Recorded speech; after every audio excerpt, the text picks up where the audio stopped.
Good afternoon, everyone. I'm audible.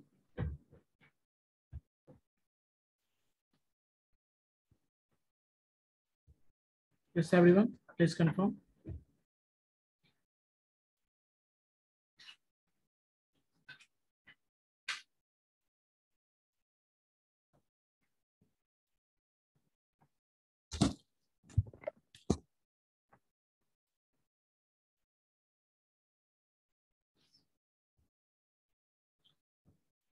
Yes, Samrita, अभी class चल रही है क्या कोई? You are not audible, I think. Sir Adnan sir का क्लास चल रहा था। कंप्लीट हो गया ना? यस सर, खत्म हो गया। सर बहुत कम बच्चे ज्वाइन किए हैं इसलिए। सर शायद होली की वजह से शायद कम किया है। ओके, लास्ट क्लास में क्या डिस्कस किया था हमने? सर क्वेश्चंस लिखवाए थे आप। Roll number 104।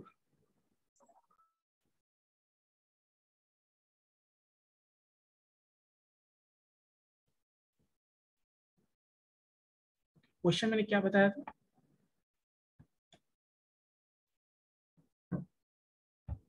ये तो आज हम लोग डिस्कस करते हैं बेसिकली वेब होस्टिंग के बारे में। ठीक है, मैंने क्वेश्चन आप लोगों को बताया था शायद। कितने लोगों ने प्रिपेयर किया है अभी तक सारे क्वेश्चंस को? सर अभी तो आधा हुआ है, बहुत सारे क्वेश्चन का आंसर। कौन सा क्वेश्चन किया आपने, ये बताइए। सर ऊपर फर्स्ट से तो क्या बोलते हैं, इंटरनेट इंटरनेट और फिर और बहुत सारे क्वेश्चन है सर, याद नहीं। चलिए, मतलब लगभग सर हो गया है, बस थोड़ा बाकी है। ओके, यस, तीन क्वेश्चन किए। कौन सा क्वेश्चन किया आप? कितने लोगों ने क्वेश्चन कंप्लीट किया है और कौन सा किया है बताएंगे? यस,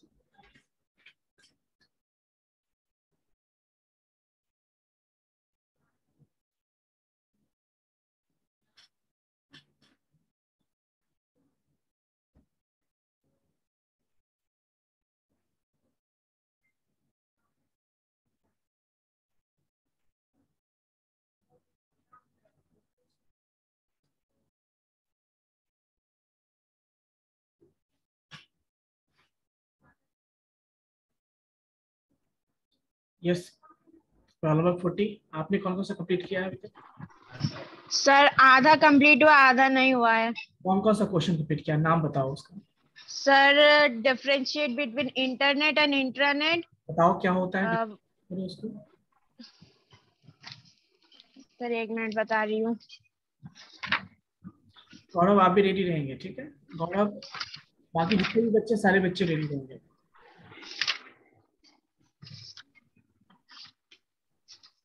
Okay, हाँ sir, internet uses the standard internet protocol TCP or IP. Every computer in internet is identify a unique IP address. Intranet is a system in इसके बारे में, which इसके बीच में डिफरेंशिएट कर रही हो आप? सर इंटरनेट और इंट्रानेट। इंटरनेट और इंटरनेट, अच्छा ठीक है। Yes sir. बेसिकली इंटरनेट होता क्या है ये बताओ पहले मुझे। Sir internet is world wide computer networks. ठीक है, और इंटरनेट क्या होता है?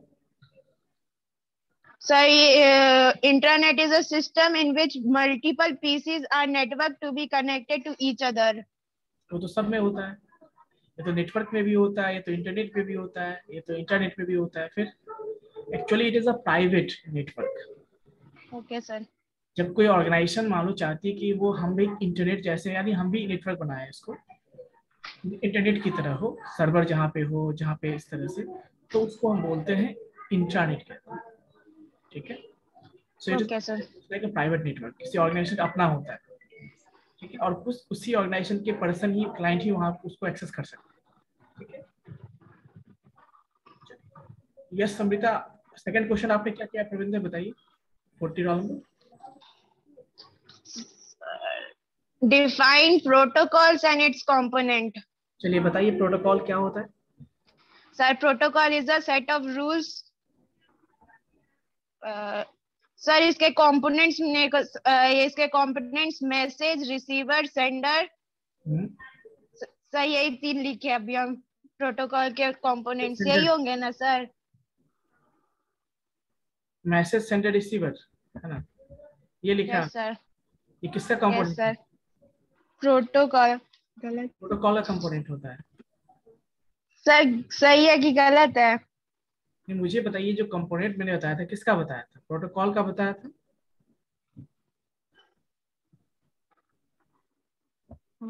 Yes sir. प्रोटोकॉल का बताया था मैंने ये कंपोनेंट्स। ये मैंने आपको डेटा कम्युनिकेशन का बताया था ना। Sorry sir. देखिए, लिखना अच्छी बात है, कुछ भी नहीं लिखा कीजिए, मतलब लिखा कीजिए जो सही हो वो लिखा कीजिए, ठीक है? अमृता, आप बताइए क्या हो। एक मिनट रुक जाइए, मैं आप लोग को अनम्यूट करने का ऑप्शन दे रहा हूँ। यस अमृता, आप बताएंगे components of IP.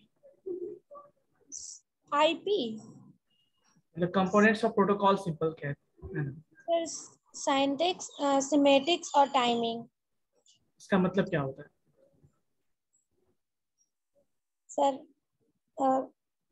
सिमेटिक्स, सिमेटिक्स yes. Sir नहीं पता। क्यों नहीं पता? सर सिर्फ नाम, मतलब सिर्फ कंपोनेंट्स का नाम लिखे, डिफाइन नहीं किया अभी। और कोई आपने कौन सा क्वेश्चन किया है बताइए।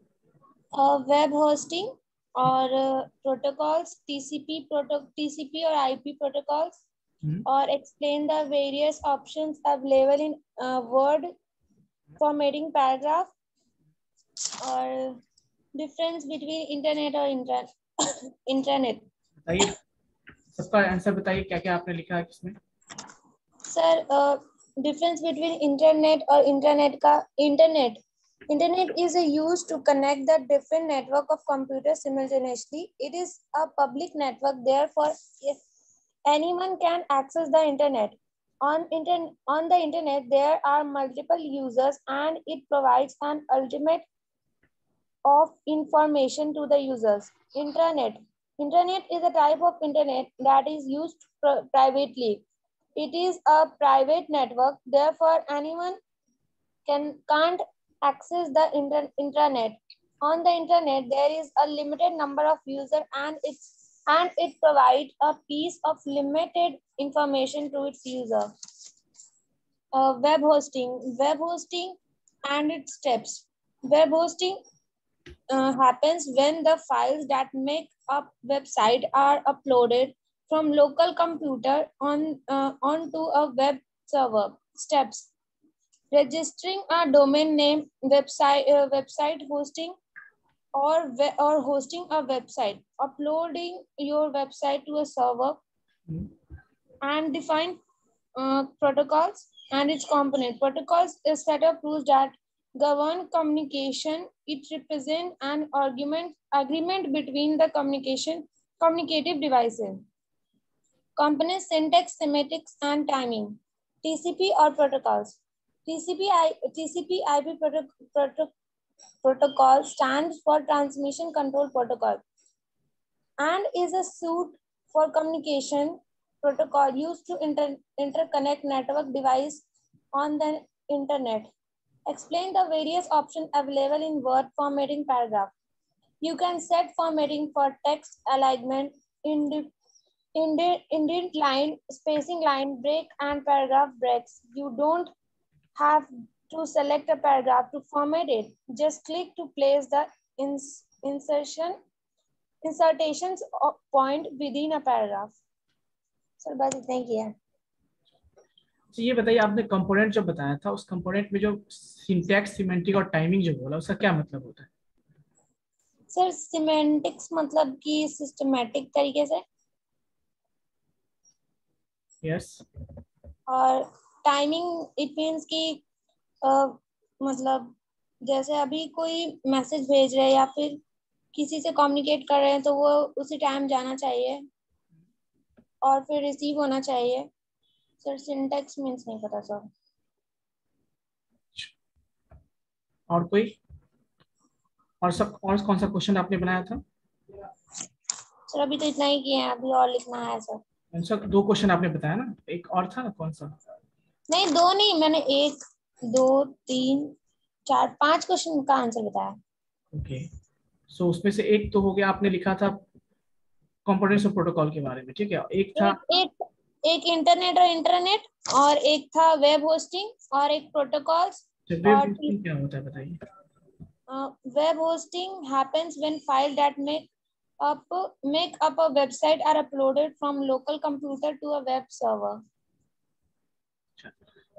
चलिए मैं थोड़ा वेब होस्टिंग के बारे में बता देता हूँ आप लोग को, ठीक है। Okay sir. सो देखिए, वेब होस्टिंग जनरली जो हम करते हैं, क्यों करते हैं, रीजन बताइए। Yes, anyone? वेब होस्टिंग हम क्यों यूज करते हैं, या वेब होस्टिंग होता क्या है वैसे? Harpreet, yes sir. बताइए वेब होस्टिंग क्यों करते हैं? क्या सर? वेब होस्टिंग का मतलब क्या होता है? Sir no idea sir, sorry sir. So it means you have Jio और एयरटेल। क्या सर? बस आइडिया होना चाहिए था ना। नहीं है ना सर आइडिया। होस्टिंग नहीं जानते बेसिकली आप? नहीं सर। मैं बता देता हूँ जनरली होता क्या है। कभी देखियो वेबसाइट, कभी विजिट कियो किसी वेबसाइट पे?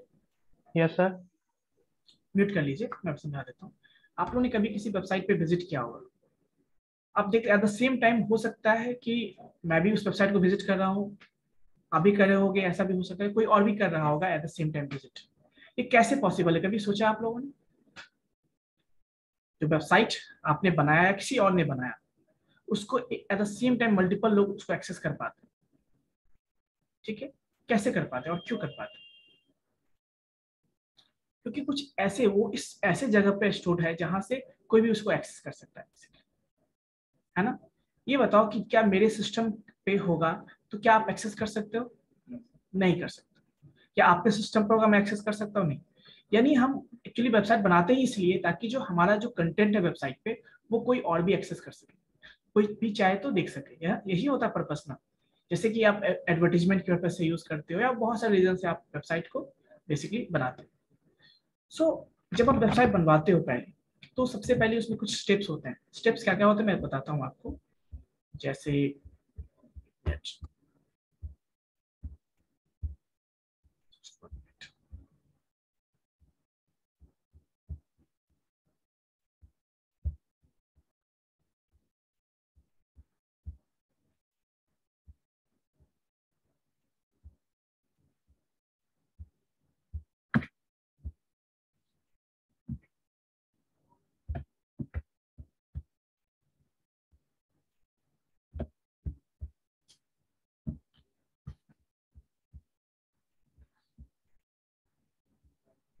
हाँ, सो बेसिकली जब कोई वेबसाइट, कोई भी पर्सन वेबसाइट बनवाता है तो उसके लिए उससे पहले एक नाम सेलेक्ट करना होता है कि वेबसाइट का हम नाम क्या दें।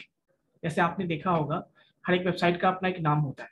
जैसे कॉलेज का जो वेबसाइट आपने देखा उसका भी siemens.in है ना। तो हर एक वेबसाइट का पहले हम एक नाम सेलेक्ट करते हैं जिसको हम कहते हैं डोमेन। क्या बोलते हैं उसको? डोमेन नेम कहते हैं इसको।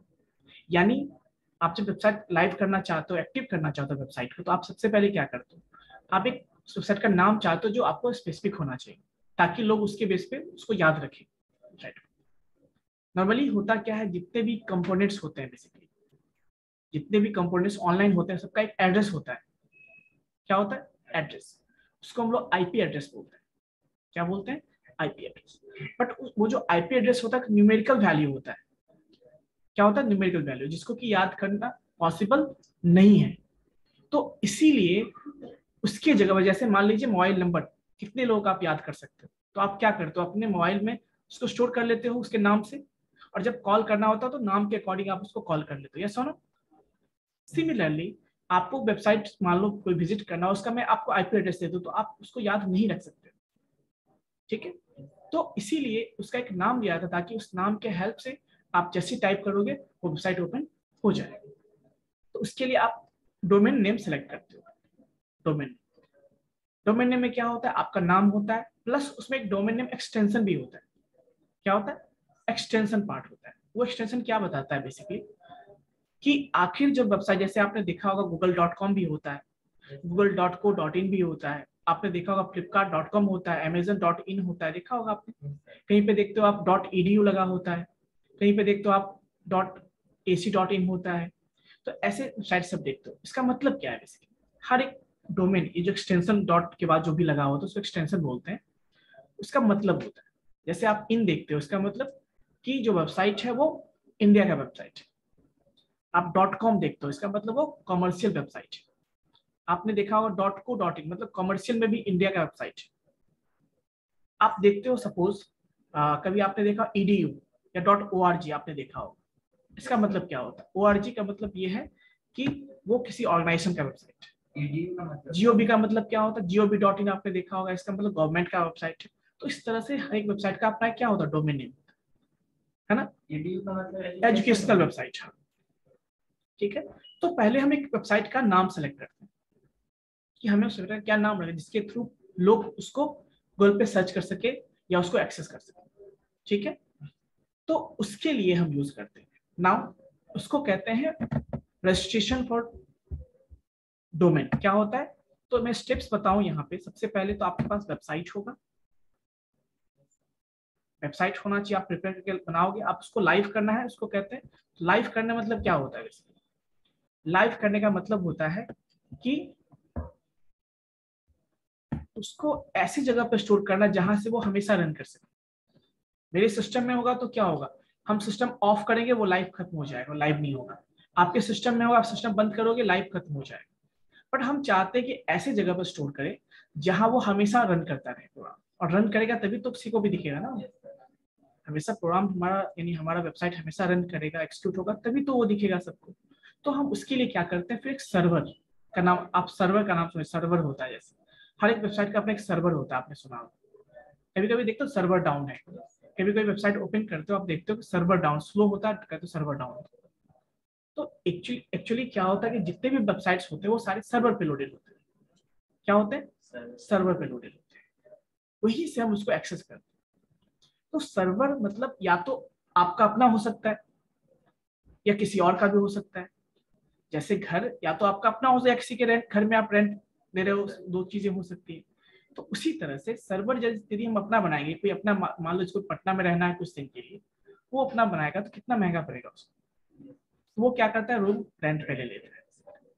वैसे ही यदि मान लीजिए मेरा जो वेबसाइट है छोटा वेबसाइट है, सिंपल से टास्क के लिए है, और मैं उस केस में सर्वर बनाने की कोशिश करूंगा, तो बहुत सारे हार्डवेयर की जरूरत पड़ेगी हमें, बहुत सारे सॉफ्टवेयर की जरूरत पड़ेगी, और वो कॉस्टली हो जाएगा हमारे लिए। क्या हो जाएगा, कॉस्टली, कॉस्टली भी होगा, और थोड़ा हमारे लिए मेंटेनेंस कॉस्टली क्या है, तो लगेगा ही, साथ में हमें मेंटेनेंस भी हमेशा उसके लिए करना पड़ेगा। तो उसके लिए पर्सन चाहिए, एक एडमिनिस्ट्रेटर चाहिए जो उसको देखेगा, बहुत सारा चीजें इसमें।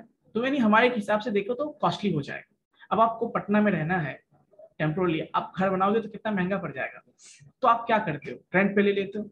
वैसे ही जब आप वेबसाइट चाहते हो कि मेरा सिंपल सा वेबसाइट है, मुझे सिंपल काम से काम मतलब, मुझे इतना क्यों कॉस्ट पे करना है उसके इंस्टॉलेशन में या फिर सर्वर को बनाने में, तो हम क्या करते हैं, उस सर्वर पे हम स्पेस को रेंट पे लेते हैं। क्या लेते हैं, रेंट पे लेते हैं। रेंट मतलब 1 साल के लिए, 2 साल के लिए, इस तरह से। और इसी को कहते हैं वेब होस्टिंग।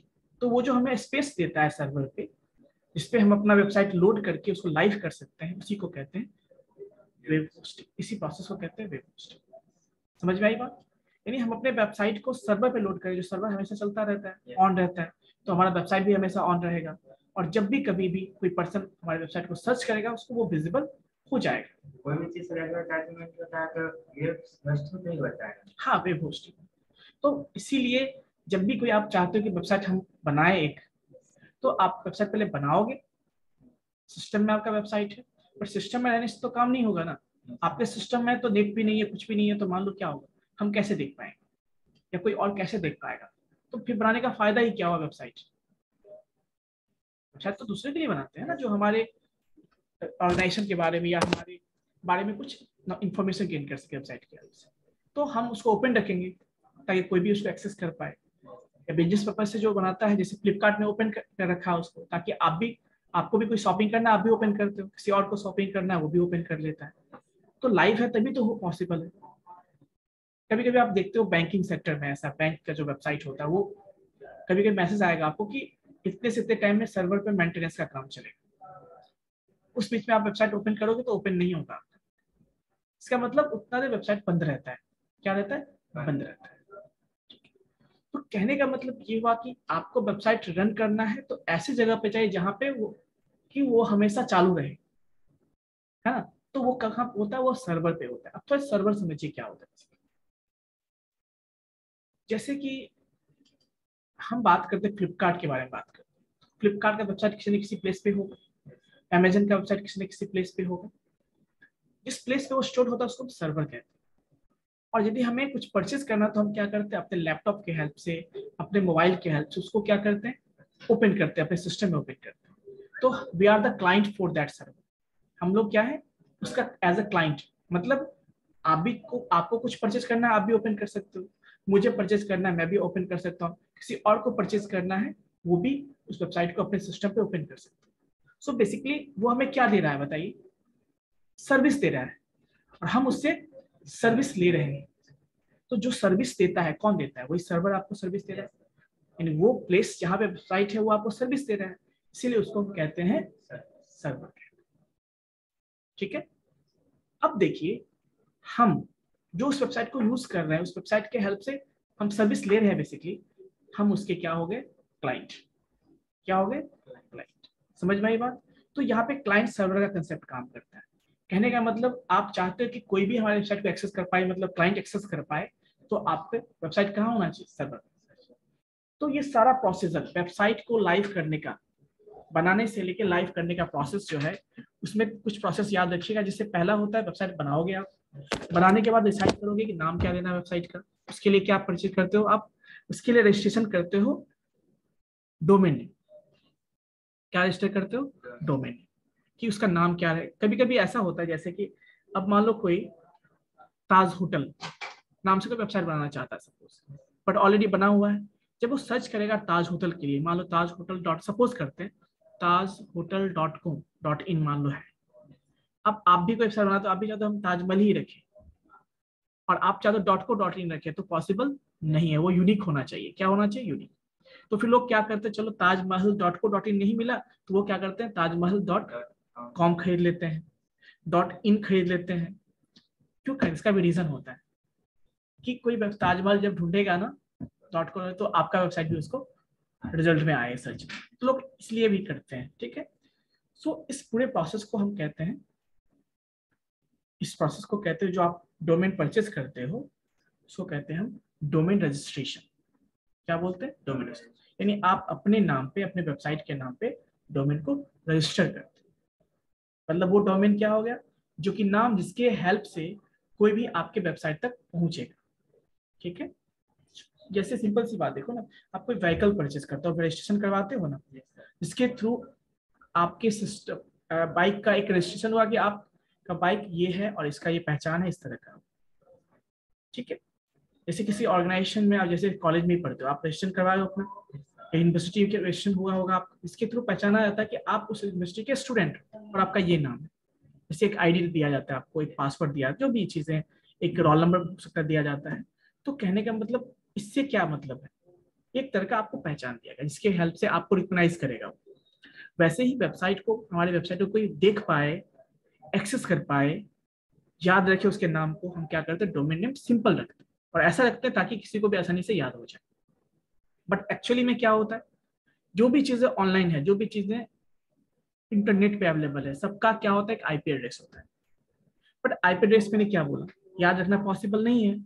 जैसे ही हम लोड इंटरनेट पे कुछ भी लोड करते हैं, इसका आईपी एड्रेस जनरेट होता है, बट वो याद रखना हमारे लिए पॉसिबल है क्या? नहीं पॉसिबल, क्योंकि वो न्यूमेरिक वैल्यू होता है और बहुत बड़ा होता है। तो इसीलिए सिंप्लिसिटी के लिए क्या होता है? जैसे आपका नाम, यदि मैं आपको, जैसे सिंपल सी बात, आप इसी क्लास में हो, आपका कुछ नाम है, मान लो सपोज किसी का नाम मनीष है, तो मनीष में बहुत दो भी हो सकते हैं, चार भी हो सकते हैं। बट मैं मनीष बोलूँ तो कोई भी मनीष बोल सकता है, यस सर, बट मैं चाहता हूँ यूनिकली डिफाइन करूँ, तो मैं बोलूंगा रोल नंबर।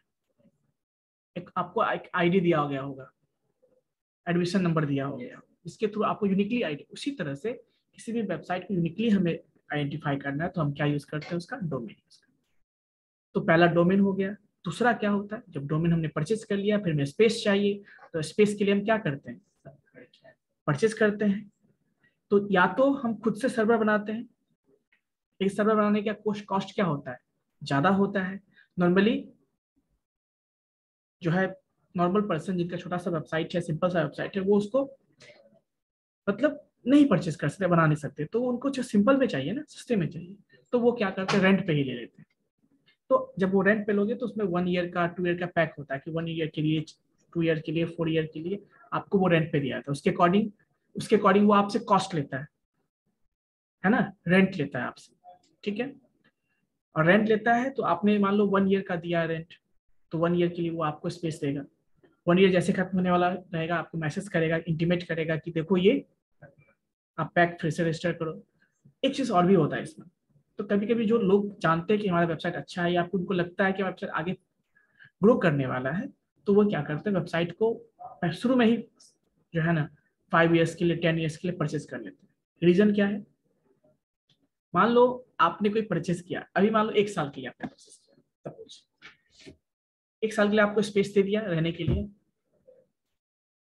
तो आप अक्सर रेंट भी लेते होगे, तो क्या होता है, अक्सर आप जाओगे कहीं पे 1 साल के लिए रेंट लोगे, तो लोग जानते हैं कि मैं 5 साल 10 साल रहना, तो रेंट पे क्या करते हैं, 10 साल 5 साल के लिए रेंट पे एग्रीमेंट पे लेते हैं, ताकि, और उसमें एग्रीमेंट इसलिए ताकि बीच में हमें डिस्टर्ब ना करें, ये नहीं कि रेंट बढ़ा दे बीच बिना मतलब। पर जब आप 1 साल के लिए लोगे तो क्या होता है, 1 साल जैसे पूरेगा वो बताएगा आपका रेंट ज्यादा। वैसे ही आप जब मतलब स्पेस परचेज करते हो सर्वर पे, तो 1 साल जैसे ही कंप्लीट होगा आपका, वो आपसे फिर रेंट पाए। हो सकता है आपका चैनल बहुत ग्रो कर गया, आपका वेबसाइट बहुत ज्यादा ग्रो कर गया, ऐसा भी हो सकता है, तो वो फिर आपसे डिमांड करेगा, मुझे क्या चाहिए, मुझे चार्ज चाहिए, होस्टिंग चार्ज मुझे इतना रुपया चाहिए। फिर आप क्या करोगे उसमें, या तो उसको पे करोगे, या तो वहां से शिफ्ट कर लोगे अपनी साइट को। तो कहने का मतलब इसी प्रोसेस को होस्टिंग कहते हैं। स्पेस देता है हमें सर्वर पे, ताकि हमारा वेबसाइट लाइव हो, और लाइव होगा मतलब हमेशा रन करे, और रन करे तो कोई भी उसको जब चाहे एक्सेस करे, ठीक है। तो इसी प्रोसेस को हम क्या कहते हैं, वेब होस्टिंग कहते हैं। समझ में आया बच्चों, किसी को डाउट है तो बताइए प्लीज।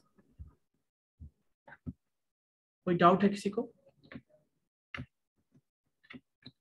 इसमें कुछ टर्म्स हैं, और जैसे टाइप ऑफ वेबसाइट में, तो वेब होस्टिंग प्रोवाइड करने वाली बहुत सारी कंपनियां हैं, जो आपको वेब होस्टिंग के लिए मतलब वेबसाइट को लाइव करने के लिए स्पेस प्रोवाइड करता है। बेसिकली होस्ट करने के लिए आपको क्या प्रोवाइड करता है, स्पेस। तो वेब होस्टिंग के लिए बहुत सारी कंपनियां हैं जो आपको वेब होस्टिंग के लिए स्पेस प्रोवाइड करता है। जैसे GoDaddy.com है आपका, Hostinger.com है, बहुत सारे वेबसाइट है जो आपको प्रोवाइड करता है स्पेस। क्लियर है? सो बेसिकली उस केस में मैं बात करूं तो वेब होस्टिंग का अलग अलग टाइप भी होता है। क्या होता है, डिफरेंट टाइप के भी वेब होस्टिंग होते हैं। एक तो आपका अपना पर्सनल भी हो सकता है, किसी और का भी हो सकता है। तो देखिए, पहला है आपका शेयर्ड होस्टिंग। शेयर्ड होस्टिंग में क्या होता है कि जैसे मान लो मेरे पास सर्वर है, या मुझे एक वेबसाइट लाइव करना है, तो मेरे पास जो सर्वर के लिए जो प्रॉपर सेटअप है हमारे पास नहीं है, या फिर हमारी कॉस्ट से बाहर का चीज है, या हम उस पर फोकस नहीं करना चाहते हैं कि खुद से बनाए सर्वर, तो हम क्या कहते हैं, किसी से रेंट पे लेंगे, तो वो हमें भी रेंट देता होगा, कोई और भी पर्सन जाएगा उसे भी रेंट देगा, कोई और पर्सन जाएगा उसे भी रेंट देगा उसके वेबसाइट के लिए भी। तो इस तरह के होस्टिंग को क्या कहते हैं, शेयर्ड होस्टिंग कहते हैं। ठीक है बच्चों, कि a single server is shared among multiple user in this entry level form of web hosting.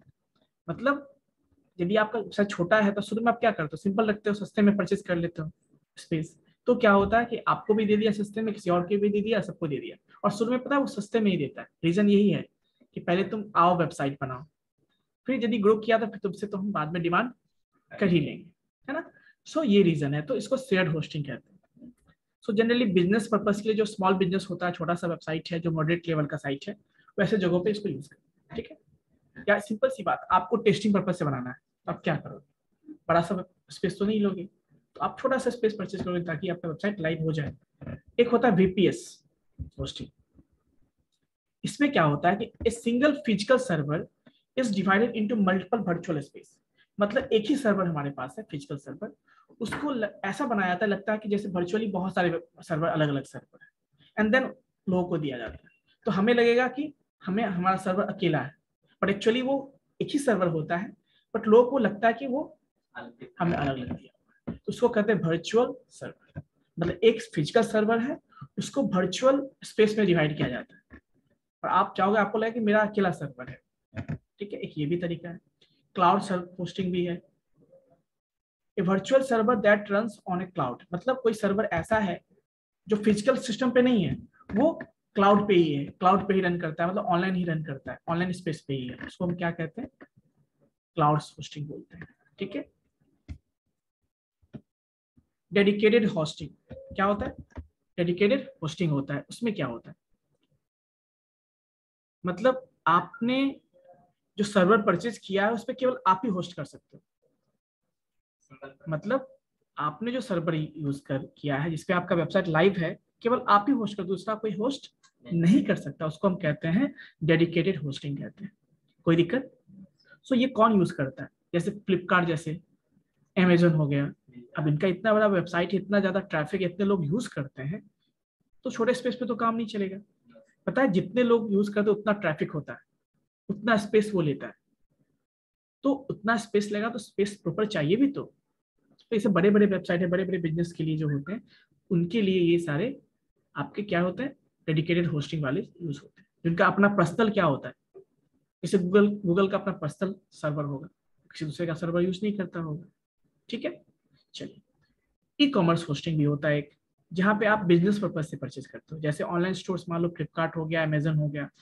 So a specialised hosting with features designed for the online store, including shopping carts, inventory management, payment processing, ये सारे functions provide करता है। उसको हम क्या कहते हैं? E commerce hosting. ये ई कॉमर्स का मतलब क्या? बिजनेस पर्पज के लिए जो आप यूज करते हो। जैसे एग्जांपल बताओगे? नंबर 40। हाँ, जितने भी शॉपिंग वेबसाइट हैं वो सारे क्या हैं? ई कॉमर्स में ही आते हैं, ठीक है। चलिए,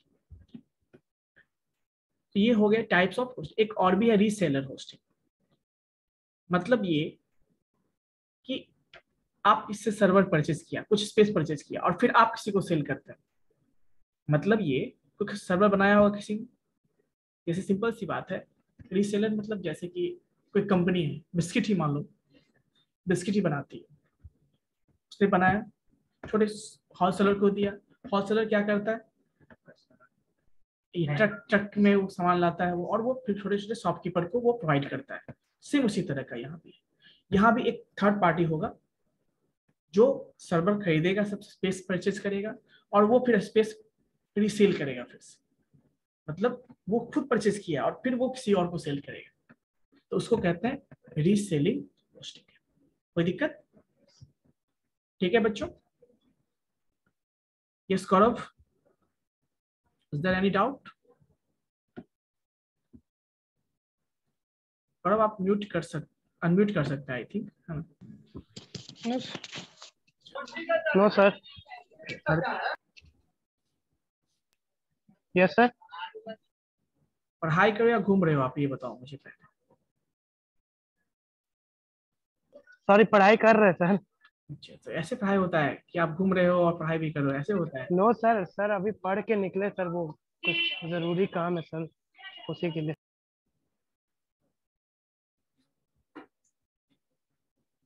यस रोहित, क्या समझ में आया रोहित?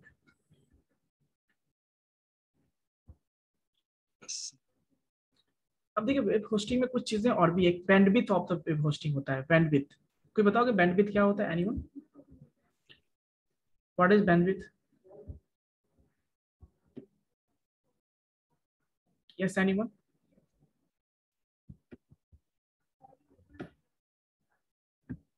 किसी को नहीं पता बैंडविड्थ क्या होता है? मैंने कई बार बताया आपको।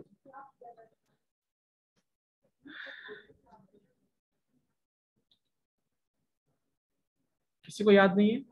सभ्यता, रोल नंबर 27।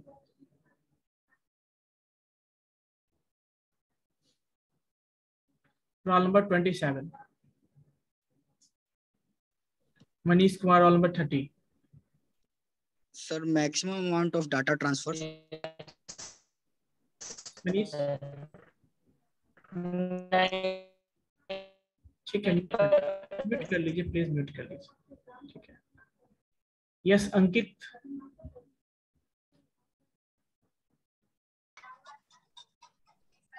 सर हाँ ये बैंडविड्थ मतलब क्या होता है? एक मिनट। हाँ सर बोलिए। बैंडविड्थ क्या होता है? मैडमिक्स। बैंडविड्थ मैं बोल रहा हूँ, बैंडविड्थ नाम पहली बार सुने हो क्या? अच्छा बैंडविक्स, अच्छा तो अभी भी नहीं सुन रहे हो, चलिए ठीक है। Priya roll number 25। Sir, range of frequencies. Range of frequencies. और कोई? So basically capacity of the channel is called bandwidth. Capacity of the channel or the link is called bandwidth. मतलब कोई, जैसे सिंपल सी बात मैं बात करूं, ये मान लो हमारे पास क्या है, सपोज ये वायर है हमारे पास, इस वायर से मैक्सिमम कितना डेटा हम सेंड कर सकते हैं, maximum, that is called capacity of the bandwidth, capacity of the channel, उसी को हम क्या बोलते हैं, बैंडविड्थ बोलते हैं। समझ में आई बात? जैसे सिंपल सी बात, ये बॉटल को ही देखो, जो इसका मैक्सिमम कैपेसिटी है, कितना वाटर इसमें होल्ड कर सकते हैं, कितना कर सकते हैं, 1 लीटर। सो इस केस में हम कह सकते हैं, ये इसका एग्जांपल मतलब सिंपल सी के सिंपलिसिटी के लिए, ये बैंडविड्थ इसका क्या 1 बैंडविड्थ क्या 1 लीटर। तो कहने का मतलब कोई वायर हमारे पास, इस वायर से कितना ज्यादा अमाउंट ऑफ डेटा हम उस पर एक बार में शेयर कर सकते हैं, दैट इज कॉल्ड बैंडविड्थ। ठीक है, लेकिन यहाँ पे बैंडविड्थ की बात हम उस टर्म में नहीं कर रहे हैं, हम यहाँ पे वेबसाइट के टर्म में कर रहे हैं। सो बेसिकली वेबसाइट के टर्म में क्या होता है, जैसे जब आप वेबसाइट परचेज करोगे, बेसिकली तो आपके पास स्पेस परचेज करते हो, एक्चुअली में क्या करते हो, स्पेस, होस्टिंग स्पेस परचेज करते हो। होता क्या है कि मान लीजिए आपके वेबसाइट का साइज, जो आपके कंटेंट, एक्चुअली वेबसाइट में क्या होता है, बहुत सारे पेजेस होते हैं, कुछ साइज होता है वेबसाइट का, जो पेजेस का साइज को आप ऑनलाइन सर्वर पे डालते हो, तो वो वेबसाइट हो सकता है कि 1 GB का स्पेस लेता होगा, बट आप, या मान लो वो स्पेस जो है 10 MB का लेता होगा, सपोज करो 10 MB का लेता होगा। मान लो वेबसाइट में जो आपने पेजेस यूज कर रहे हो वो कितना लेता होगा, मान लो 10 MB का है सपोज कर, और आपने स्पेस परचेज किया है कितना, मान लो 1 GB स्पेस। अब मैं भी ओपन करूंगा तो उतना स्पेस लेगा जितना आपके वेबसाइट का स्पेस, मतलब कितना है 10 MBPS। कोई एक पर्सन विजिट करता है, वो 10 MBPS स्पेस लेता है, कितना ऑक्यूपाई करता है, 10 MBPS, और आपने टोटल स्पेस कितना लिया वहां पे, 1 GB लिया। तो बताओ उस केस में कितने नंबर ऑफ पर्सन विजिट कर सकते हैं, मैक्सिमम।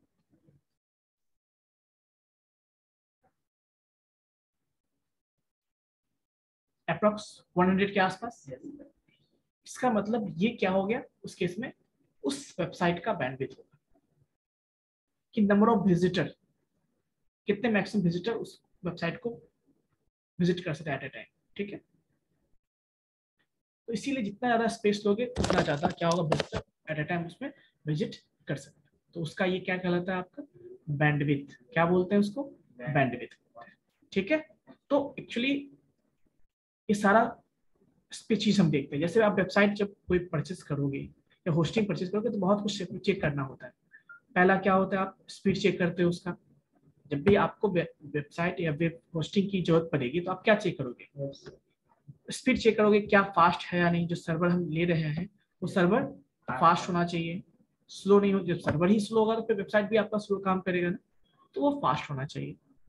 सेकेंड है स्टोरेज, स्पेस भी उसका कैपेसिटी अच्छा होना चाहिए। अब ये नहीं कि मैंने अभी मान लो 5 GB स्पेस लिया है सपोज, बाद मुझे लगा कि मेरे विजिटर्स बहुत ज्यादा बढ़ रहे हैं उस केस में हम क्या करेंगे, उसको 10 GB भी इंक्रीज कर सकते हैं। तो फ्लेक्सिबिलिटी देना चाहिए कि हम बाद में चाहे तो उसको बढ़ा भी सकते हैं।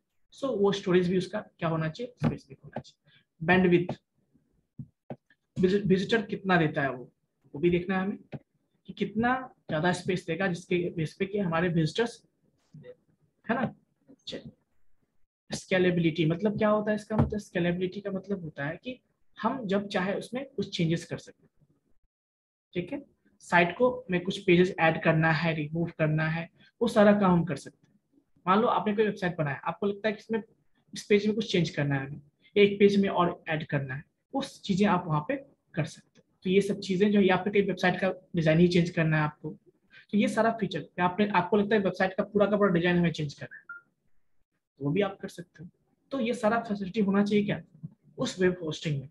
ऐसा नहीं कि एक बार हमने बना दिया, लोड कर दिया, वो बाद में चेंज नहीं कर सके, तो अच्छा होगा हमारे लिए, बताओ नहीं। तो अप टाइम, एक क्या है अप टाइम। अप टाइम क्या होता है, जैसे आप सिस्टम परचेस करते हो, तो सिस्टम मान लो जो लैपटॉप परचेस करते हो, कैपेसिटी होता है कि वो 10 घंटे 5 घंटे तक एक बार में ऑन करके रख सकते हैं। कभी कभी ऐसा होता है कि आप ऑन कर दिए तो सिस्टम बहुत देर तक चला रहे हो सिस्टम को, तो क्या होता है, वो हैंग होना शुरू हो जाता है। तो आप फिर क्या करते हो, सिस्टम को शट डाउन कर देते हो। बट हम क्या चाहेंगे, ऐसा सिस्टम परचेस करें जहां पे कि हम उस देर के बाद हमें सिस्टम और बंद करना पड़े, नहीं। हम चाहेंगे कि ऐसे सर्वर पे हम अपनी वेबसाइट को होस्ट करें जहां पे वो सर्वर हमेशा चालू रहे, कभी बंद ना हो। बहुत मिनिमम, रेयरली, जैसे बैंक का सर्वर देखोगे, रेयरली कभी कभी बंद होता है, कभी कभी वो भी 10 मिनट के लिए 15 मिनट के लिए कभी बंद हो, मेंटेनेंस में जाता है। तो अब दिन भर मान लो जैसे बिजली बिजली की तरह 10 घंटा कट ही जाए मान लो, तो फिर ऐसा आप सर्वर चूज करोगे क्या, नहीं करोगे। तो आपको ये भी देखना अप टाइम। अप टाइम मतलब कि सर्वर कितना देर तक चलता है, जितने मतलब मैक्सिमम 24 आवर वो चलना चाहिए। 24 आवर होता है तो पर डे में, तो 24 आवर तक वो ऑन होना चाहिए। हाँ कभी कभार अलग है, 10-15 मिनट के लिए मेंटेनेंस के लिए स्टॉप कर दिया जाता है सर्वर को, बट वो ऑन रहना चाहिए सर्वर। और सर्वर ऑन रहेगा तभी क्या होगा, आपका वेबसाइट भी ऑन रहेगा, लाइव रहेगा, ठीक है। उसके अलावा ईमेल अकाउंट, जब आप होस्टिंग करोगे तो वहां पे ईमेल अकाउंट एसोसिएटेड होना चाहिए। सपोर्ट, वेब होस्टिंग आप जहाँ पे करते हो तो वो आपको सपोर्ट प्रोवाइड करना चाहिए। बेसिकली कोई प्रॉब्लम आ गई कभी कुछ, तो वो आपके प्रॉब्लम को सॉल्व कर सके, ठीक है। तो ये सब चीजें हैं जो एक फीचर्स है जो वेब होस्टिंग का होना चाहिए उसमें। कोई दिक्कत,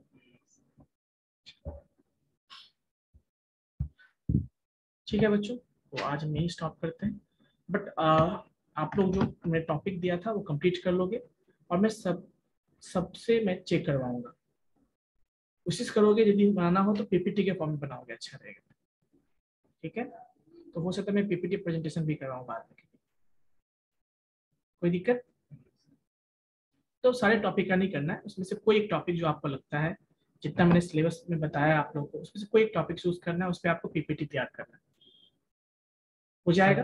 कोई एक टॉपिक, सारे टॉपिक पे नहीं, कोई एक टॉपिक आपको जो लगता है, जैसे किसी को नेटवर्क पे ही बनाना है, टाइप ऑफ नेटवर्क वो बना सकता है, किसी को टोपोलॉजी पे बनाना है वो बना सकता है, किसी को कंप्यूटर फंडामेंटल पे बनाना है वो बना सकता है, ठीक है। तो एज फॉर योर इंटरेस्ट आप कोई टॉपिक पे, ठीक है।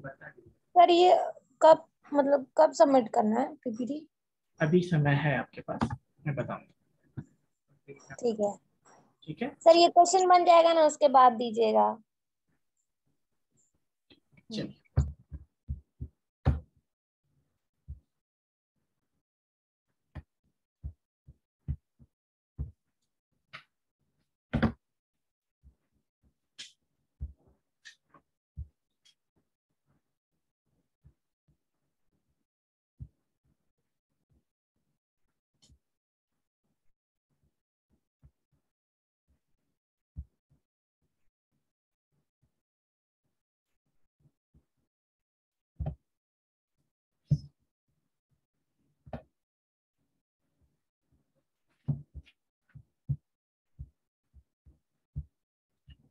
क्या आप अटेंडेंस बोलेंगे अपना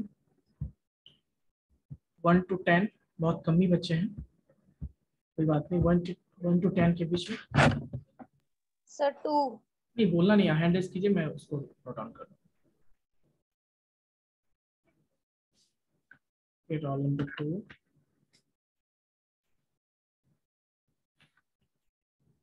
2, 7 और 10। तो ये बताओ, ये जो है निशा कुमारी, ये 1 से 10 में 34 कब से आने लगा, मुझे ये बता दो मुझे। मैंने तो कभी नहीं पढ़ा आज तक कि 1 से 10 के बीच में 32 आता है।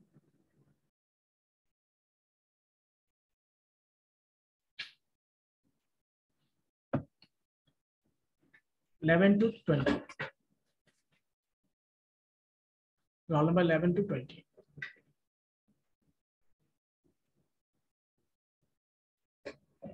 कोई नहीं, 73 भी जो है 11 से 20 के बीच में आने लगा आजकल।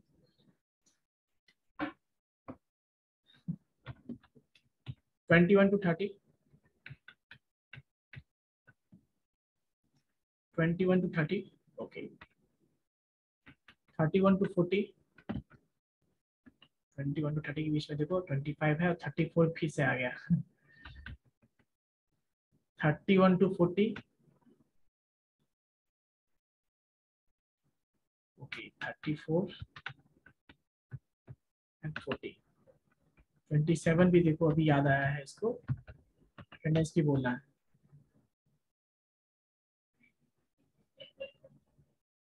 बच्चे 41 to 50,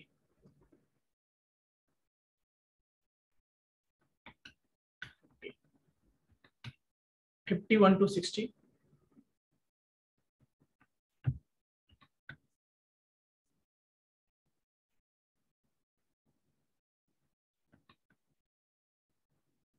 61 to 70, 61 to 70,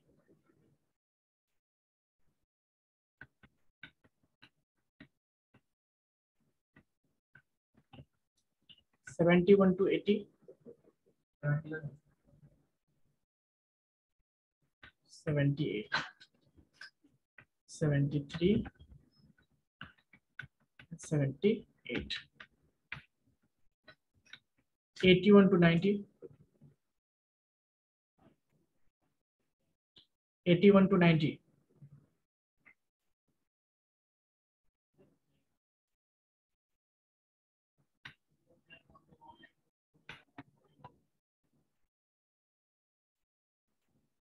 81 to 90, 91 to 100, 91 to 100, okay। 101 to 110 के बीच में,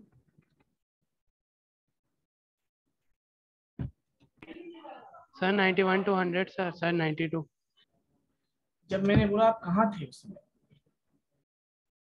सर आप जब बोले तभी किया सर, वो नहीं हो रहा था। ठीक है, अच्छी बात है। इसमें भी नेटवर्क प्रॉब्लम आने लगा ना सर, हो जाता है। ठीक है, म्यूट मेरे कर घर की तरफ था। म्यूट कर लीजिए।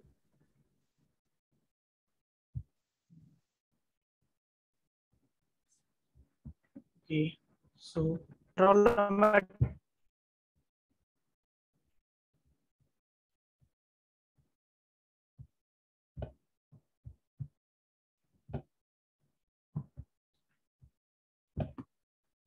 बाकी बच्चे प्लीज 101 से लेकर 110 के बीच में बाकी बच्चे सारे हैंड रेजिंग स्टॉप कीजिए अपना।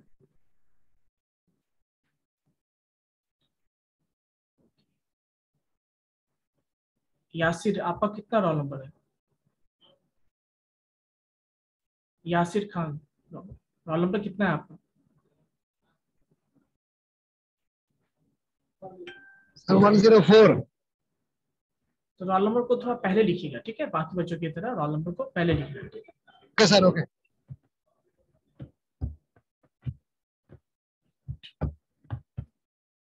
सो 101 से लेकर 110 के बीच में कौन कौन से? 104 तो हो गया। नेक्स्ट 108,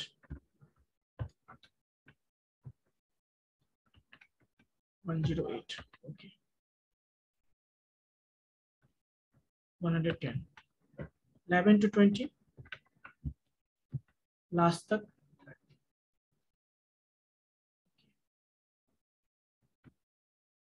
92 आपका हो चुका है। 30 रोल नंबर,